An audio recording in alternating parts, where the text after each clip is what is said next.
Inilah kisah Kenshin, seorang pemuda kaya yang menyamar kerja sebagai cleaning service.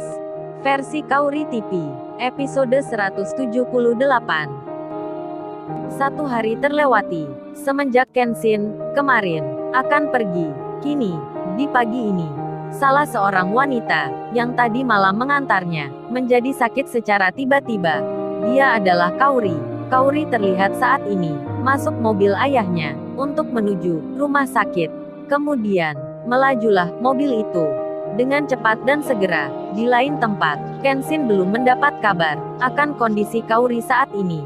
Di waktu ini, dirinya terlihat, sedang berbicara dengan Iwan, yang menyangkut masalah, soal pekerjaan. Kenshin berencana, akan memutuskan, pindah kerja di perusahaan, yang saat ini, lagi dalam perbaikan. Nanti ia akan bekerja, bersama Iwan, temannya. Rena sendiri, yang tadi malam, sempat berbincang dengan Shirley, yang bertanya tentang Kenshin. Kini, dirinya pun, untuk pertama kali, akan masuk kerja di perusahaan. Yang di situ, ada Ririn di dalamnya. Akan sekantor pula, si Rena pun, pagi ini, nampak sudah bersiap, akan berangkat ke tempat kerjanya. Setelah baru saja, ia mencoba lagi, menghubungi nomor Kenshin, yang tak bisa tersambung.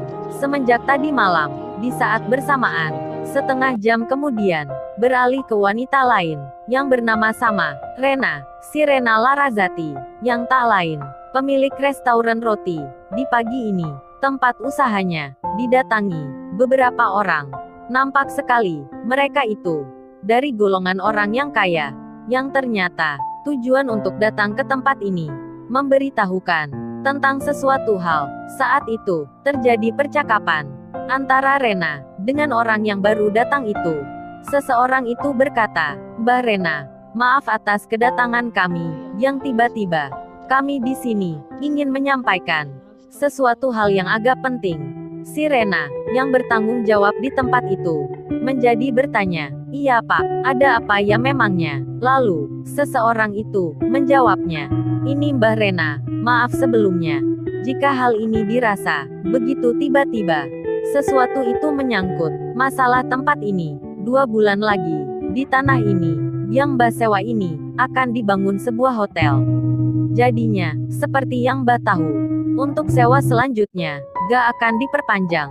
Si Rena pun mendengarnya, ia pun menerimanya. Dengan berat hati ia berkata, "Iya, baik Pak, kalau gitu, saya akan cari tempat lain." Kemudian, setelah beberapa saat, orang tersebut meninggalkan tempat itu. Si Rena pun berpikir, bagaimana nanti membangun lagi. Sedang pelanggan sudah terbiasa dengan alamat ini. Kaori, dari tadi, sudah sampai di rumah sakit. Dirinya pun telah mendapat perawatan. Terlihat mamanya ada di samping ayahnya sendiri, sedang berdiri. Lalu kemudian, beliau pun menelpon perusahaan. Pak Henry itu bicara pada salah satu anak buahnya, yang pada intinya memberitahukan jika dirinya tak bisa masuk kerja hari ini, dikarenakan Kaori, yang saat ini masuk rumah sakit. Berita pun tersebar di tempat perusahaan, termasuk semua teman yang sekantor dengan Kaori. Mengetahui pula, lalu, selepas pulang kerja nanti, mereka pun akan berencana untuk menjenguknya. Waktu pun berjalan, dari pagi menjadi siang, dan akhirnya, sampailah ke sore hari.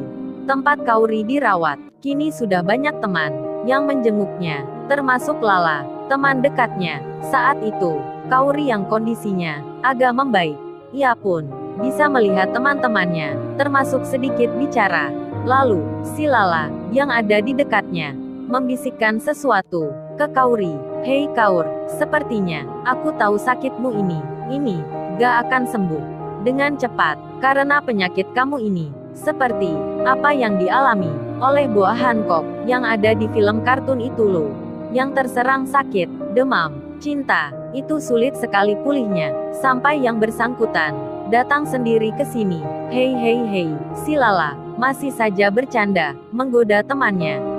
Kaori pun hanya tersenyum, lalu sedikit hatinya jadi bertanya, kenapa Kenshin tak datang ke sini?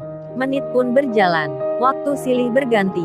Kaori sudah banyak sekali yang menjenguknya. Namun sampai detik itu, belum juga datang seseorang yang diharapkan. Jam sudah menginjak pukul 7:30 malam. Kauri terlihat sudah tidur. Nampaknya, ia menjadi lelah, dikarenakan tamu di waktu sore tadi begitu banyak. Kemudian, malam semakin gelap. Kini, sudah hampir jam 11. Saat itu, Kenshin yang di rumahnya, mendengar berita dari ayahnya, jika Kauri, putrinya Pak Henry, saat ini, lagi di rumah sakit. Mamanya pun juga tahu. Namun, karena ini, sudah malam sekali, mereka pun memutuskan, akan menjenguk Kauri, di esok hari. Kenshin sendiri, yang begitu mendengarnya, langsung, hatinya, menjadi khawatir. Karena mendapat informasi, dari ayahnya, yang baru saja, Kenshin pun, jadi mengetahui nama rumah sakit, serta alamat kamar, tempat Kauri dirawat. Tak menunggu lama, Kenshin yang tak sabar hati. Malam itu juga, setelah minta izin ke mamanya, Kenshin segera berangkat ke rumah sakit tersebut. Tepat saat itu, sudah hampir jam 12 malam. Tak lama kemudian, tibalah dirinya di tempat yang dimaksud. Segera Kenshin berjalan menuju alamat tempat Kauri dirawat. Beberapa langkah terlewati. Akhirnya Kenshin menemukan kamar yang dimaksud. Lalu ditemuilah mamanya serta ayahnya Kauri yang terlihat masih berjaga dengan wajah yang lesu. Mungkin dikarenakan kurang tidur dan istirahat.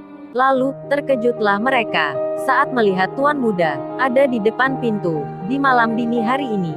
Kenshin pun dipersilahkan untuk masuk. Kemudian, ia segera berjalan sambil mengucap salam serta mencium tangan mamanya Kauri. Lalu Kenshin bilang, "Maaf tante, saya baru tahu jika Kauri sedang sakit." Lalu percakapan pun berlangsung sampai beberapa menit, hingga Kenshin meminta, malam ini, biar dirinya yang menjaga Kauri. Dan atas permintaan itu, apalagi, tuan muda yang bicara, ayahnya Kauri pun, begitu pula, mamanya, langsung percaya. Kemudian, mereka pun pulang, untuk beristirahat. Akhirnya, Kenshin, saat ini, yang menjaga Kauri. Tak lama kemudian, datanglah perawat.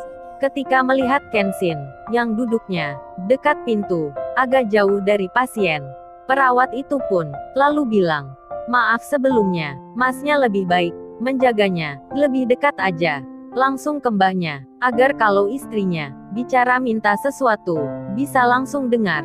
Waduh, perawat itu bicaranya nebak aja, tak pakai bertanya. Kenshin pun menuruti arahan itu.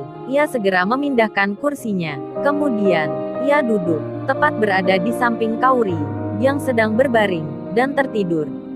Di saat itu, perawat yang baru saja memeriksa keadaan Kauri, berkata pada Kenshin, "Mas tolong kain ini, diberi air ya. Terus taruh ke dahi mbahnya. Karena panasnya ini, lagi meninggi." Tak menunggu lama, Kenshin segera menjalankan perintah itu. Lalu ditaruhlah kain yang basah tersebut ke dahinya Kauri. Saat melakukannya, tangannya menjadi agak gemetar. Keraguannya nampak jelas terlihat. Sampai kain itu ia letakkan di dahinya Kauri. Di saat itulah, mungkin karena geraknya Kenshin yang begitu tak tenang, hingga membuat Kauri jadi terbangun di malam itu. Kemudian, ia melihat samar-samar seseorang yang ada di dekatnya. Lalu, bagaimana kisah selanjutnya? Subscribe channel ini untuk episode berikutnya. Terima kasih.